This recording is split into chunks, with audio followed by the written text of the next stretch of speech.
Welcome to This Explainer. Today, we're diving straight into a topic that's been making a ton of headlines lately: how the U.S. national debt actually impacts your EB-5 investment and, let's be real, your family's future.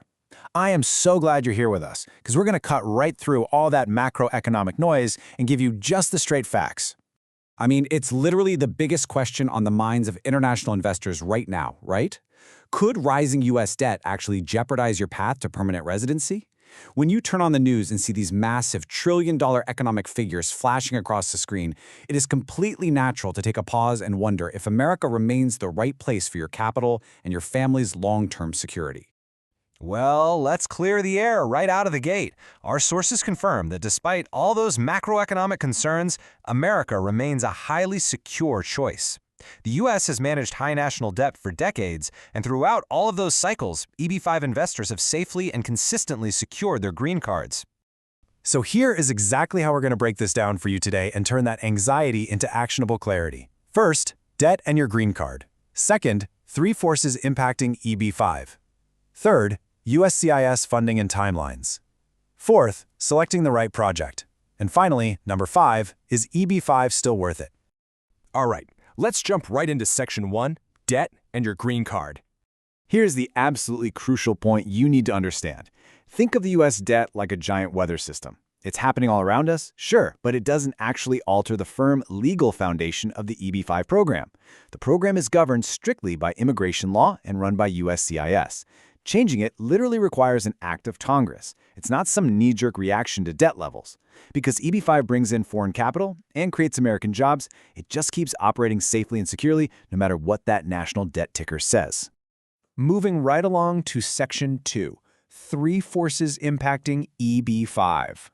So even though the law doesn't change, there are indirect economic forces you gotta watch out for. First up, interest rates. When the Federal Reserve raises rates to control inflation, which, is often tied to national debt, borrowing costs for commercial real estate and infrastructure shoot up. This can squeeze developer margins or even delay construction entirely. And that's exactly why picking the right project is so vital. You really need to look for projects with conservative loan-to-value ratios, super experienced developers, and properly audited financials so they can safely weather those rate hikes. The second indirect force is currency fluctuation. Now, debt levels definitely influence how the US dollar trades globally. But here's where it gets interesting. If the dollar is a bit weaker, your home currency suddenly goes much further. Strategically timing your currency conversion from yuan, rupees, or dirhams during one of these dips can materially reduce your effective cost of entry. So working closely with a financial advisor to actually time this conversion rather than just waiting until the last minute is a massive strategic advantage for you. Okay, the third force is federal spending. And honestly, this one works entirely in your favor. Government spending on infrastructure, housing, and urban renewal generates the exact types of projects that regional centers use for EB-5 capital deployment. So, in a weird way, increased government fiscal activity actually expands the whole menu of qualifying opportunities available to you. That brings us to Section 3, USCIS funding and timelines. Now, you might be sitting there worrying about a government shutdown suddenly tying up your application. But here's the good news. USCIS is fee-funded. They aren't heavily reliant on congressional appropriations. This means your processing timeline is shielded from all those crazy physical constraints in Washington. Your wait time depends way more on their internal staffing levels and case volumes. So breathe easy. The national debt does not hit pause on your paperwork. And what's really fascinating here is how the 2022 Reform Act created these specific reserved visa pools that move completely independently from the general allocation. This is a total game changer for avoiding backlogs. If you invest in rural, high unemployment, or infrastructure projects, you tap right into these set-asides. Basically, you aren't stuck waiting in that massive general 68% pool. It is a fantastic strategic shortcut. All right, let's pivot to Section 4, selecting the right project. Obviously, picking the right regional center is incredibly consequential. That's exactly why working with a registered FINRA broker-dealer adds this absolute vital layer of protection that you just aren't going to get if you work directly with a center alone. These folks are legally mandated to conduct rigorous due diligence. It gives you incredible peace of mind knowing that the project has been thoroughly stress-tested by actual financial professionals. Because remember, EB-5 is typically structured as a loan to a developer, with pretty modest returns. It's not a high-yield play. Your main focus has to be on capital preservation.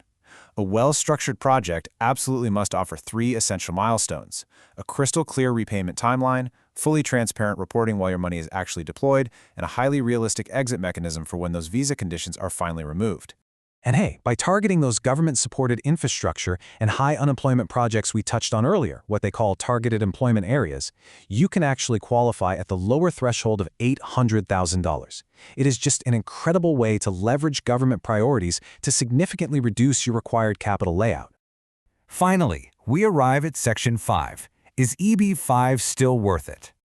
Honestly, history gives us the best answer here. Think about investors who committed during the devastating 2008 financial crisis or the massive global disruptions of the 2020 pandemic. They successfully navigated all of it. The program held strong, they got their green cards, and their families built real, lasting lives in America. The historical track record of resilience for EB-5 is just completely undeniable.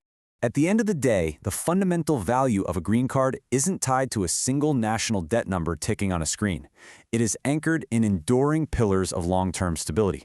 We're talking about the world's largest economy, an incredibly strong rule of law, strict property rights, and access to the absolute best universities and healthcare on the planet.